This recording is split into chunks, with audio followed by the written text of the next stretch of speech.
is my Judge Dredd battle report. For those of you that don't know, Judge Dredd is a miniatures battle game produced by Warlord Games. It is a skirmish game with small gangs of models, typically between 3 and 10, skirmishing in a scenario-driven campaign environment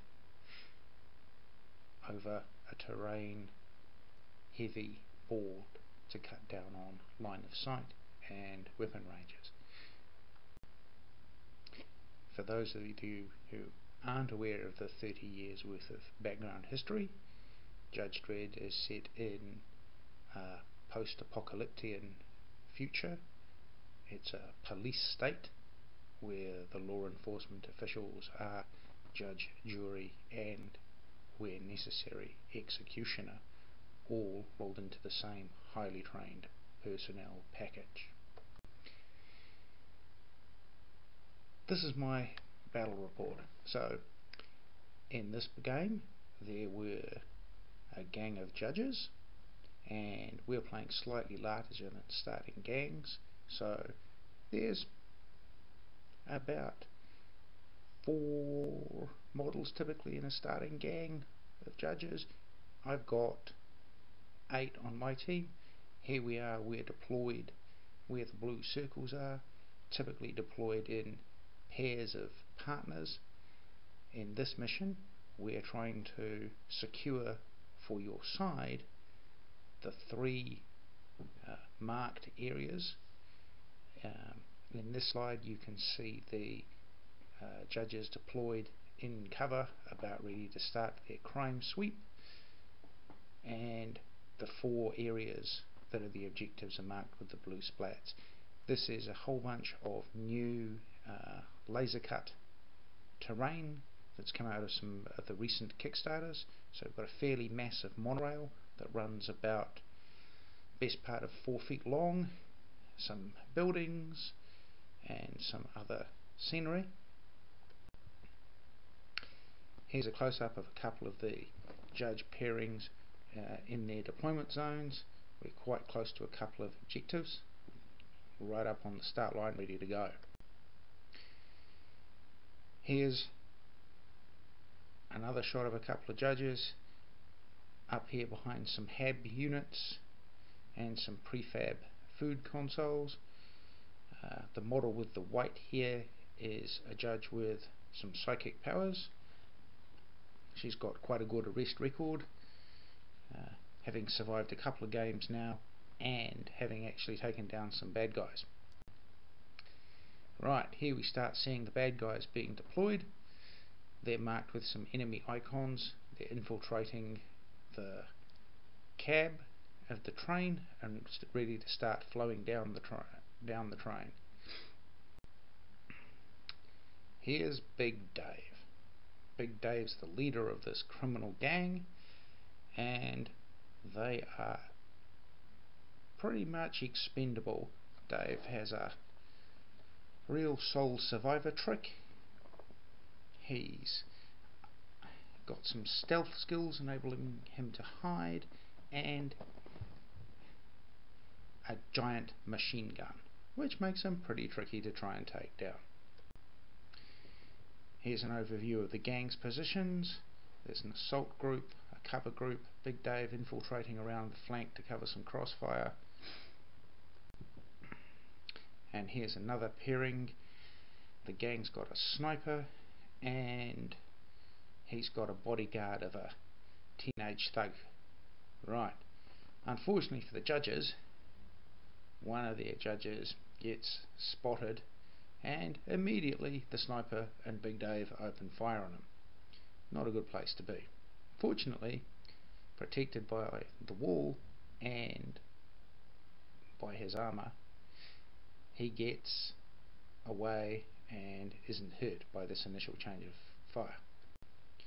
Right, but he decides to leg it back to a slightly safer position. He's also joined by another judge and the rookie with the white helmet. Probably a bit of a tough mission to be out there for a rookie who's just about to graduate from 15 years of intensive judge school training. Couple of judges here, they start moving forward, and you can see there their opponents are starting to move down the length of the train. So we're looking like a fairly cinematic battle with some train car on train car skipping action. Here's a model's eye view perspective. Notice how all the crates all block line of sight. And here's the side judge and her partner move forward. Up the top there, you can see that the snipers move to try and get a angle on their position, and his spotter, or more precisely target, would be member of the gang, is running forward to try and take on, or at least slow down, the judges. We'll see how that works. This photo is a bit blurry. It's quite hard to get depth of focus on my phone trying to cover all the different parts of the game. So here's our criminal gang. Notice Dave's wiggled around the corner a little bit up on the top there, while the main assault group moves down the length of the train. And here they go, moving down the train, ready to take cover.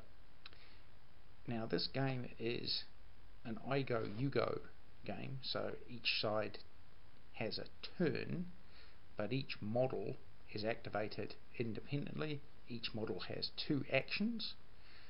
There are move actions, melee actions, shoot actions, and special, which is pretty much everything else. So these models are using probably a move action each, and ready to snap off a shot at the judges. Unfortunately, one of the judges wasn't quite as good at getting into cover and is spotted by Big Dave and his machine gun. Oops. Because he's taken out, and in the post-battle injury check he actually dies. So not a good start. And the Juve spotter leaps forwards and takes a shot at the judge. Now, shooting at a judge is quite important, because it means you have committed a criminal act and the judges don't have to try and arrest you. Normally, judges have to actually try and arrest you before opening fire. Sometimes the time difference between attempting to arrest you and shooting can be pretty small. And here's the gang continuing their flow moves down the train, and with their sniper having moved out into cover. In response, the judges move forward. They've now actually boarded the train, covered by their partner, and on the other side the judges start firing back. The side judge that the spotter had shot at fires back, and a burst of standard executioner rounds send that Juve straight to the morgue. The partner opens up on the sniper there up at the top of the screen. Judges, while they have a fairly limited selection of equipment, have some pretty good toys. Here the judges continue their advance and start firing. I still think here the judges are using some standard execution rounds. They hit pretty hard. The arrow that we can see coming in from the left of the screen is from the supporting sniper judge. He initially let fly with a high explosive round, which has a blast area template, but as his first shot didn't work with that, he quickly switched back to a burst of standard execution and took down one of the gangers. And yep, here we can see another view of that fatal shot. That'll teach you for resisting arrest. No. Now on the other side, here's Big Dave. He lumbers forward to try and get a better slot, or better shot on those judges. Here you can see he's now standing next to some beautiful laser cut terrain. They're actually individual vending machines. They've all got names like Kick Puncher and that kind of thing.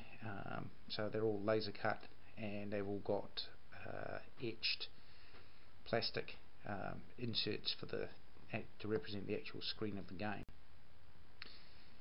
And here's the results of Big Dave's move. He catches the rookie who was moving up to support the judge assault down the train. Again, here's the laser sight picking him out, and again a burst of heavy machine gun fire takes him out, and again the judge in the post-battle injury check phase rolls fatality. Can't get a good education these days. Here we can see our supporting sniper judge. He's now moved round behind the crate to support the judge's advance down the train. He's taken much better care with his positioning so that there's a nice solid container down which Big Dave, between him and Big Dave's heavy machine gun. During the advance, Big Dave cracks off another shot at one of the judges while she's exposed for a split second, but this judge is either better at dodging, and all the bullets ping off her armour and or her cover, and she's done scathed. The judges had been using some heat seeker bullets. These are smaller bullets than standard execution, but they're semi-smart munitions and ignore bonuses for perpetrators hiding in cover. So judges used a barrage of heat seeker rounds to attempt to flush out one of the perps. He's stuck there armed only with a shotgun, so he relocated to the other end of the fallen pillar in an attempt to get some better protection, only to run into the sights of one of the other judges advancing from the other flank, and down he goes with an execution round. And down the bottom there you can see the side judge and her partner having by now they've taken out the spotter, the sniper, and with that last burst one of the gangs from the main assault force. Here you can see the judges advancing up in approved cover formation, one judge leading. Her partner there behind the rubble has moved up and assumed an overwatch position. In this game it's called alert status, and the sniper judge has moved up to bring up the rear of the assault party. And here's one of the gangers. He's decided that hiding behind railings isn't going to get him any good when the judges can just move up, draw into one of them, can draw line of sight. They can try and arrest him, and as soon as he resists arrest they'll just pepper him with heat seekers, and he won't be able to do anything. So he leaps over the rail on the train, moves behind the pillar, and attempts to shoot the lead judge. His shot misses, and her partner's overwatch shot back at the ganger, who is named Johnny Woo, in reference to the fact that he's holding a machine pistol in each hand pointing in 180 degree different directions, and has a big swirly cloak. Neither bursts of shooting is effective. However, this has revealed Johnny Woo's position to the judges, and he's now committed a hostile act, so the judges don't have to arrest him.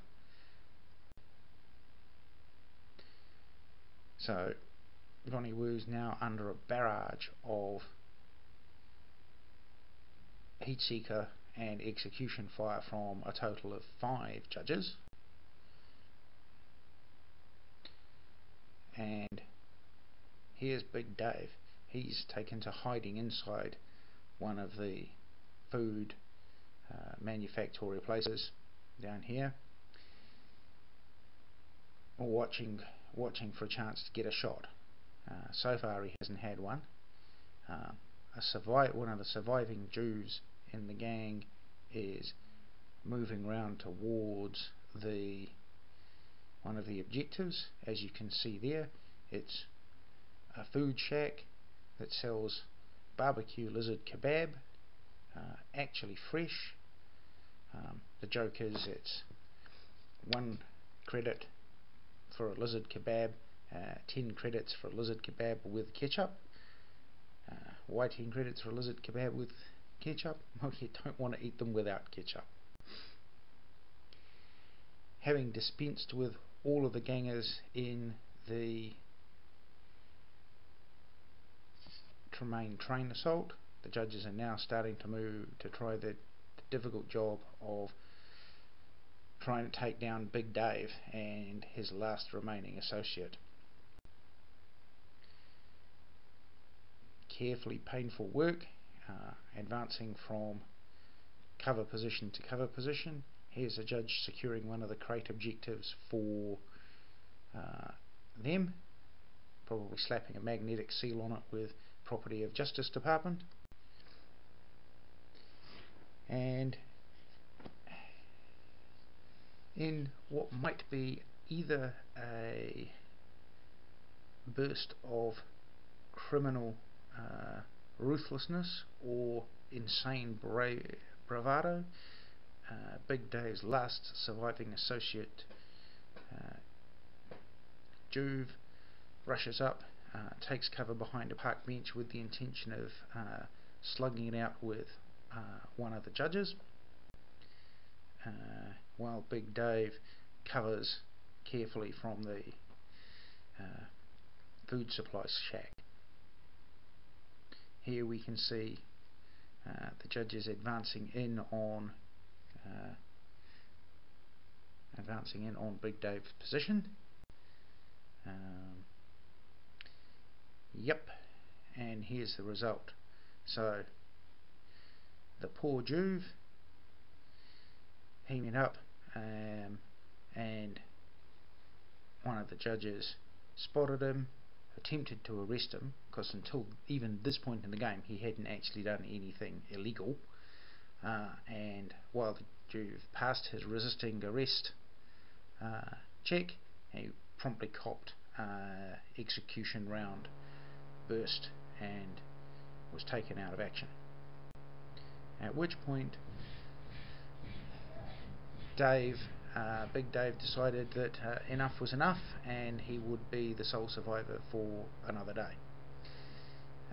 In the after action roles, the two judges that had been injured enough to be taken out of action both died of their wounds before they could receive medical assistance. Unfortunately, the criminal gang don't get access to sophisticated Justice Department facilities, and as a result they suffered a significant number of casualties, so Big Dave's now on a recruiting drive. So that's it for this first Judge Dredd game, and we'll see how that goes. I hope this has been interesting. Bye.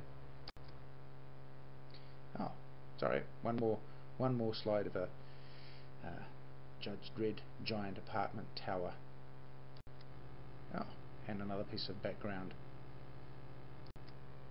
and another piece of slightly more upmarket utopian future.